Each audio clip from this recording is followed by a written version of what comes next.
ಕನ್ನಡ ಚಿತ್ರರಂಗದ ಹಿರಿಯ ನಟ, ನಿರ್ಮಾಪಕ, ನಿರ್ದೇಶಕ ದ್ವಾರಕೀಶ್ ಅವರು ಇನ್ನಿಲ್ಲ. ಸೊ ಈಗ ಅವರ ಒಡನಾಟದ ಬಗ್ಗೆ ಮಾತನಾಡೋದಕ್ಕೆ ಹಿರಿಯ ನಿರ್ದೇಶಕರಾದಂಥ ಭಾರ್ಗವ್ ಅವರ ಜೊತೆಲಿದ್ದಾರೆ. ಸರ್, ಗುರುಗಳು, ಸ್ನೇಹಿತ, ಭಾವ, ಅನ್ನದಾತ, ಒಂದು ವ್ಯಕ್ತಿ ನಾನಾ ರೂಪ ನಿಮ್ಮ ಒಂದು ಬಾಳಲ್ಲಿ ಅಂತ ಅನ್ಬೋದು. ಸೊ ಆ ಒಂದು ಸ್ನೇಹ ಇವತ್ತಿಗೆ ಕೊನೆಯಾಗಿದೆ. ಏನು ಹೇಳೋದಕ್ಕೆ ಇಷ್ಟಪಡ್ತೀರಾ? ನೀವು ಗುರುಗಳು ಅಂತ ಹೇಳಿದ್ರಿ, ಆದ್ರೂ ಇರ್ಲಿ ಬಿಡಿ, ಅದಕ್ಕೇನಂತೆ, ಯಾರ ಹತ್ರ ಒಬ್ಬರ ಹತ್ರದಿಂದ ಏನಾದ್ರು ಕಲ್ತ್ಕೊಂಡು ಅವ್ರಿಗೊಂದು ದಾರಿ ತೋರಿಸೋದು ನಮಗೆ ಅಂತ ಹೇಳಿದ್ರೆ ಅವರು ಗುರುಗಳೇ ಅಂತಾನೆ ಹೇಳ್ಬೋದು, ಒಪ್ಕೋತೀನಿ. ಯಾಕೆಂದ್ರೆ ನಾನು ದ್ವಾರಕೀಶ್ ಅವ್ರನ್ನ ನಾನು ಮರ್ಯಾದೆ ಕೊಟ್ಟು ಮಾತಾಡ್ಸೋಕ್ಕಾಗಲ್ಲ. ಯಾಕೆಂದ್ರೆ ನಾವಿಬ್ಬರು ಒಟ್ಟಿಗೆ ಬೆಳೆದು ಬಂದವರು. ನನಗೂ ಅವನಿಗೂ 2 ವರ್ಷ ವ್ಯತ್ಯಾಸ ಅಷ್ಟೇನೆ. ಸೊ ಅದರಿಂದ ಅವನು ಚಿಕ್ಕ ವಯಸ್ಸಿಂದನೂ ಒಂಥರ ಆಟದೇ ಜಾಸ್ತಿ, ಆಟ ಅಂದರೆ ಈ ಹುಡುಗಾಟಿಗೆ ಜಾಸ್ತಿ, ತಮಾಷೆ ಜಾಸ್ತಿ. ಯಾವಾಗ ನೋಡು ಒಂದು ಕಾಮಿಡಿನೇ ಇರೋದು ಅವನಿಗೆ. ಆ ಚಿಕ್ಕ ವಯಸ್ಸಲ್ಲೂ ಕೂಡ ಅವನು ನಾವು ಗೊತ್ತಾಯ್ತಾ, ನಾವು ಮೈಸೂರಿನವರೇ ಆದ್ದರಿಂದ ಈ ದಸರಾ ಟೈಮಲ್ಲಿ ಈ ಹುಲಿ ವೇಷ ಆ ಥರದ್ದೆಲ್ಲ ಇರುತ್ತೆ. ಹುಲಿ ವೇಷ ಎಲ್ಲ ಆಡ್ತಾ ಇರ್ತಾರಲ್ಲ, ಆ ಥರ ಹುಲಿ ವೇಷನ ಇವನು ಮನೇಲಿ ಆಡುವ. ಮನೆಯಲ್ಲಿ ಹುಲಿ ವೇಷ ಆಡ್ತಾ ಕುಣಿತಾ ಆಮೇಲೆ ನಿಂಬೆಹಣ್ಣು ನೆಲದ ಮೇಲೆ ಇಟ್ಬಿಟ್ಟು ಆ ನಿಂಬೆಹಣ್ಣನ್ನ ಹುಲಿ ವೇಷದ ಹುಲಿ ಕುಣಿದು ಆ ನಿಂಬೆಹಣ್ಣ ಬಾಯಿಂದ ಕಚ್ಚಿ ಮೇಲೆಲ್ಲ ಹಿಂಗೆಲ್ಲ ತಲೆ ಎಲ್ಲ ಎತ್ತು ಆಡಿಸ್ಬಿಡ್ತಾ ಇದ್ದ. ಅವೆಲ್ಲ ಚಪ್ಪಾಳೆ ಹೊಡೆದೆಲ್ಲ ಮಾಡ್ತಾ ಇದ್ವು. ಅವನು ಡ್ಯಾನ್ಸ್ ಅವನು ಹುಲಿ ವೇಷ ಆಡ್ತಾ ಇದ್ದಾಗೆಲ್ಲಾನು ಕೂಡ ನಾನು ಅಲ್ಲಿ ಪಕ್ಕದಲ್ಲೇ ಇದ್ದ ಒಂದು ಟೇಬಲ್ ಇರ್ತಿತ್ತು, ಟೇಬಲ್ಲು ಬೆಂಚು, ಅದನ್ನ ಇಟ್ಕೊಂಡು ಡಿಂಗ್ ಟಕನ ಅಂತ ನಾನು ಕುಡ್ತಾ ಇದ್ದೆ, ಅವನು ಇದು ಮಾಡ್ತಾ ಇದ್ದ. ಸೊ ಒಂಥರ ನಮ್ಮಿಬ್ಬರು ಬಾಂಧವ್ಯ ಅಲ್ಲಿಂದ ಬೆಳೀತು. ಅವನಿಗೆ ಪಾರ್ಟ್ ಮಾಡಬೇಕು ಅನ್ನೋದೇನೆ ಒಂದು ದೊಡ್ಡ ಗೀಡು ಹವ್ಯಾಸ ಅಂತ ಹೇಳ್ಬೋದು. ಅದಕ್ಕೆ ತಕ್ಕಾಗಿ ನಾಟಕದಲ್ಲಾಗಲಿ ಕಾಲೇಜಲ್ಲಾಗಲಿ ಅಳಿದೇವರು ಅನ್ನೋದು ನಾಟಕ ಮಾಡ್ದ, ಅದ್ರಲ್ಲಿ ತುಂಬ ಚೆನ್ನಾಗಿ ಪಾರ್ಟ್ ಮಾಡ್ದ. ಇನ್ನೊಂದೇನು ಪಾರ್ಟ್ ಮಾಡಬೇಕು ಅನ್ನೋ ಆಸೆ ಇತ್ತು. ಹುಣಸೂರು ಕೃಷ್ಣಮೂರ್ತಿಗಳು ಅವ್ರ ಸೋದರ ಮಾವ ಪಾರ್ಟ್ ಕೇಳಿದ್ರೆ ಅವ್ರು ಹೇಳಿದ್ರು, ಇಲ್ಲಪ್ಪ ನೀನು ಇದು ಮಾಡಿಬಿಡು, ಎಜುಕೇಷನ್ ಮುಗಿಸ್ಬಿಡು, ಆಮೇಲೆ ನಿನಗೆ, ಯಾಕೆಂದ್ರೆ ಯಾವುದೂ ಆದರೂ ಕೂಡ ಒಂದು ಎಜುಕೇಷನ್ ಇರಬೇಕು ಜೀವನದಲ್ಲಿ, ಅದನ್ನು ನಮ್ಮನ್ನು ಸಾಕುತ್ತೆ ಅಂತ ಹೇಳಿದ್ರು. ಅವ್ರ ಮಾತಿನಂತೆ ಎಜುಕೇಷನ್ ಮಾಡ್ದ, PUC ಮಾಡ್ದ, ಆಮೇಲೆ LAE ಆಟೋಮೊಬೈಲ್ ಇಂಜಿನಿಯರಿಂಗ್ ಪಾಸ್ ಮಾಡ್ದ. ಆಮೇಲೆ ಅವ್ರ ಅಣ್ಣ ಅವನಿಗೊಂದು ಅಂಗಡಿ ಹಾಕಿಕೊಟ್ರು, ಆಟೋಮೊಬೈಲ್ ಇಂಜಿನಿಯರಿಂಗ್ ಅಂಗಡಿ, ಭಾರತ್ ಆಟೋ ಸ್ಪೇರ್ಸ್ ಅಂತ. ಅದರಲ್ಲೂ ಅವಾಗಲೂ ಅಷ್ಟೇ ತುಂಬ ಚೆನ್ನಾಗಿ ವ್ಯಾಪಾರ ಮಾಡವ. ಅವನು ಎಷ್ಟು ಚೆನ್ನಾಗಿ ವ್ಯಾಪಾರ ಮಾಡ್ತದ ಅವಾಗಿಂದನೇ ನಮಗೆ ಅರ್ಥವಾಗುತ್ತೆ. ಇವತ್ತೊಂದು ದಿವಸ ಅವನು ವ್ಯಾಪಾರ ಮಾಡಿದಾನಲ್ಲ, ಅಲ್ಲೂ ಫೌಂಡೇಶನ್ ಅಲ್ಲಿಂದ ಹಾಕೊಂಡ್ಬಂದಿದ್ದ. ಅವಾಗ ಪಾರ್ಟ್ ಮಾಡೋದು ಕೇಳ್ತಾ ಇದ್ದ. ಅವಾಗ ಹುಣಸೂರವರು ವೀರ ಸಂಕಲ್ಪ ಅನ್ನೋ ಚಿತ್ರದಲ್ಲಿ ಅವ್ರಿಗೊಂದು ಒಳ್ಳೆ ಅವಕಾಶ ಕೊಟ್ಟರು.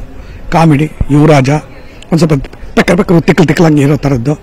ಸೊ ಆ ಥರದಲ್ಲಿ ಪಾರ್ಟ್ ತುಂಬ ಚೆನ್ನಾಗಿ ಮಾಡ್ದ. ಅವನಿಗೋಸ್ಕರನೇ ಏನಾದರೂ ಕೂಡ ಸೋದರ ಅಳಿಯತಾನೆ, ಸೋದರ ಅಳಿಯನಿಗೆ ಇರಲಿ, ಅವನು ಮುಂದೆ ತರಬೇಕು ಅನ್ನೋ ದೃಷ್ಟಿಯಿಂದ ಅವರು ಅವನಿಗೆ ಒಂದು ಹಾಡು ಹಾಕಿದ್ರು, ಯುದ್ಧ ಶತ್ರು ಮೈ ಮೇಲೆ ಬಿದ್ದ ಅಂತ. ಸೊ ಕಾಮಿಡಿ ಆರ್ಟಿಸ್ಟ್ಗೆ ಅಲ್ಲಿ ಯುದ್ಧ ಹೊರಗಡೆ ನಡೀತಾ ಇದ್ರೆ ಇವನು ಕತ್ತಿ ಹಿಡ್ಕೊಂಡಿದ್ದಾನೆ, ಈ ಹಾಡು ಹೇಳ್ತಾ ಇರ್ತಾನೆ. ಸೊ ಒಬ್ಬ ಕಲಾವಿದನ ಮುಂದೆ ತರಕ್ಕೆ ಕೆಲವು ನಿರ್ದೇಶಕರು ಹೆಂಗೆ ಯಾವ ಥರ ಪಟ್ಟು ಹಾಕಿರ್ತಾರೆ ಅನ್ನೋದಕ್ಕೆ ಇದೊಂದು ಸಾಕ್ಷಿ. ಅದರಲ್ಲಿ ಅವನು ಚೆನ್ನಾಗಿ ಪಾರ್ಟ್ ಮಾಡಿದ್ದ. ಆಮೇಲೆ ಅಲ್ಲಿಂದ ಕ್ಲಿಕ್ ಆದ. ಆಮೇಲೆ ಕಾಮಿಡಿ ಆರ್ಟಿಸ್ಟ್ ಆದ, ಪ್ರೊಡ್ಯೂಸರ್ ಆದ, ಡೈರೆಕ್ಟರ್ ಆದ, ಆಮೇಲೆ ಏನೇನೋ ಆದ ಅವನು.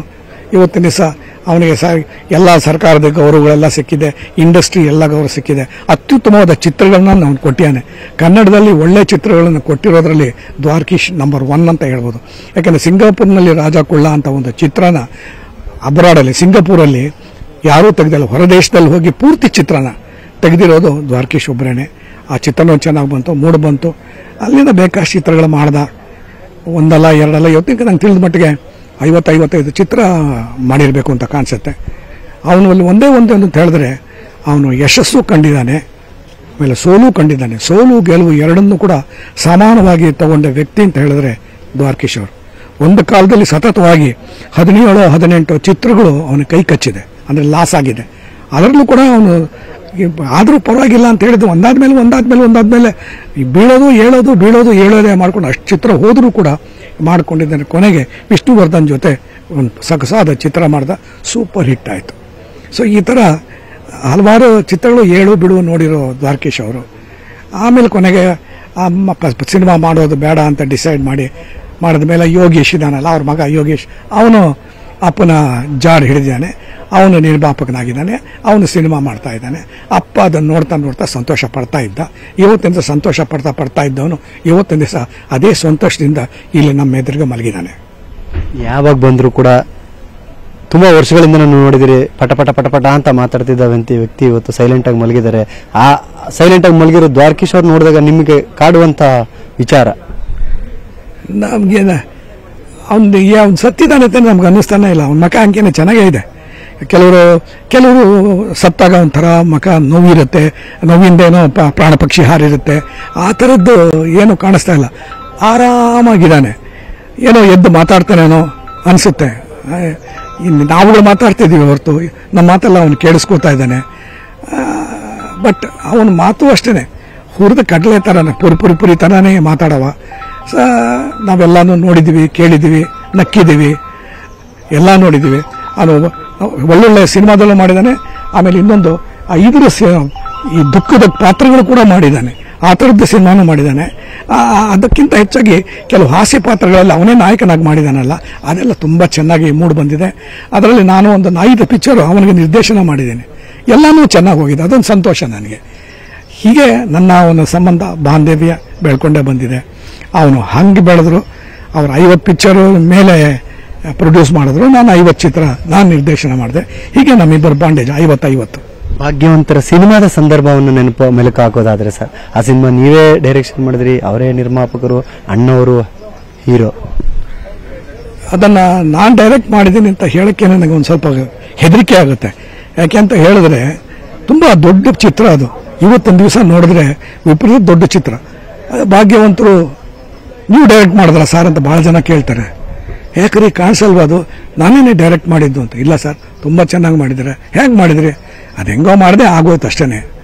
ಯಾಕೆ ಅವತ್ತೊಂದು ದಿವಸಕ್ಕೆ ನನಗೆ ಅವಕಾಶ ಕೊಟ್ರಲ್ಲ ದ್ವಾರಕೀಶ್ ಅವ್ರನ್ನ ನಾನು ಯಾವತ್ತೂ ಮರೆಯೋ ಹಾಗಿಲ್ಲ. ನಾನು ಯಾವಾಗಲೂ ಅವರು ಚಿರುಣಿಯಾಗಿರ್ತೀನಿ. ಇರ್ಬೋದು, ನನಗೆ ಸಂಬಂಧ ಇರ್ಬೋದು, ನಾನು ಅವ್ರ ತಂಗಿ ಗಂಡ ಇರ್ಬೋದು, ಎಲ್ಲನೂ ಓಕೆ, ದೋಸರಲ್ಲಿ ಓಕೆ. ಆದರೆ ಅವನಿದಾನಲ್ಲ, ದ್ವಾರಕೀಶ್ ಇದಾನಲ್ಲ, ಭಾಳ ಬಿಸ್ನೆಸ್ ಮ್ಯಾನ್ ಅವನು.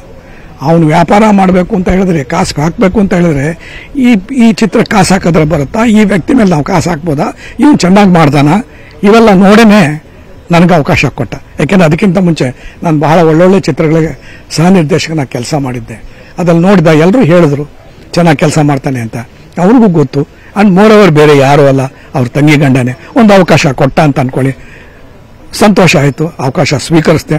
ಪಿಕ್ಚರ್ ತುಂಬ ಚೆನ್ನಾಗಿ ಬಂತು, ಸಂತೋಷಪಟ್ಟ. ನನಗೆ ಒಳ್ಳೆ ಫೌಂಡೇಶನ್ ಹಾಕ್ಕೊಟ್ರು ದ್ವಾರಕೀಶ್ ಅವರು. ಸೊ ಅದರಿಂದನೇ ಆ ಭಾಗ್ಯವಂತರು ಚಿತ್ರದಿಂದ ನನ್ನನ್ನು ಭಾಗ್ಯವಂತ ಮಾಡ್ದ ಅಂತ ಹೇಳಕ್ಕೆ ಇಷ್ಟಪಡ್ತೀನಿ. ನಿಮ್ಮನ್ನು ಭಾಗ್ಯವಂತ ಮಾಡಿದ ಭಾಗ್ಯವಂತ ಇನ್ನು ಮುಂದೆ ನೆನಪು ಮಾತ್ರ. ಹೌದು, ಯಾವುದೂ ಅಷ್ಟೇ. ನೆನಪಿನ ಸುಳಿಯಲ್ಲೇ ಎಲ್ಲಾನು ಇರುತ್ತೆ. ಆ ನೆನಪಿನ ಸುಳಿ ಆ ವರ್ತುಲ ಇದೆಯಲ್ಲ, ವರ್ತುಲದಲ್ಲೇ ನಾವು ಸುತ್ತಾಡ್ತಾನೆ ಇರ್ತೀವಿ. ಬಟ್ ವರ್ತುಲದ ಒಳಗಡೆ ಹೋಗ್ಬಾರ್ದು. ಯಾಕೆಂದ್ರೆ ನಾವು ಹೋಗ್ಬಿಡ್ತೀವಿ. ಅದನ್ನ ಅಲ್ಲೇ ಸುತ್ಕೊಂಡು ಸುತ್ತಾ ಇದ್ರೆ, ಈಗ ನಿಮ್ಮಂಥವ್ರು ಸಿಗ್ತಾ ಇರ್ತಾರೆ, ಏನಾದ್ರು ಕೇಳ್ತಾ ಇರ್ತಾರೆ, ನಾವು ಏನಾದ್ರು ಹೇಳ್ತಾ ಇರ್ತೀವಿ. ಹೀಗೇ ಇರ್ತಾರಣ. ಎಲ್ಲಿವರೆಗೂ ಹೀಗೆ ನಾನು ಸುತ್ತಾ ಇರ್ತಾನೋ ಅಲ್ಲಿವರೆಗೂ ಸುತ್ತಾ ಇರ್ತೀನಿ. ಯಾವಾಗ ಪತಕ್ಕಂತ ನಾನು ಹೋಗ್ತಾನೋ ಗೊತ್ತಿಲ್ಲ. ಪುನಃ ಅವತ್ತಿನ ಸಹ ನನ್ನ ಬಗ್ಗೆ ಬೇರೆಯವರು ಮಾತಾಡ್ತಾರೆ. ಧನ್ಯವಾದಗಳು ಸರ್. ಇದಿಷ್ಟು ಹಿರಿಯ ನಿರ್ದೇಶಕರಾದಂತಹ ಭಾರ್ಗವ್ ಅವರ ಮಾತುಗಳಾಗಿತ್ತು. ಕ್ಯಾಮರಾ ಪರ್ಸನ್ ಗುರುಶೇಖರ್ ಜೊತೆ ಸತೀಶ್ ಕನಕಪುರ, ನ್ಯೂಸ್ 18 ಬೆಂಗಳೂರು.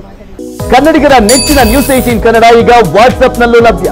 ಕರ್ನಾಟಕ, ದೇಶ ವಿದೇಶಗಳ 360 ಡಿಗ್ರಿ ಸುದ್ದಿಯ ವಿವರಗಳನ್ನ ನಿಮ್ಮ ಕೈ ಬೆಳುಗಳಲ್ಲೇ ಪಡಿಲಿಕ್ಕೆ ಈ QR ಕೋಡ್ ಅನ್ನ ಸ್ಕ್ಯಾನ್ ಮಾಡಿ, ನಮ್ಮ ಚಾನಲ್ ಫಾಲೋ ಮಾಡಿ, ನೋಟಿಫಿಕೇಶನ್ ಆನ್ ಮಾಡಿ.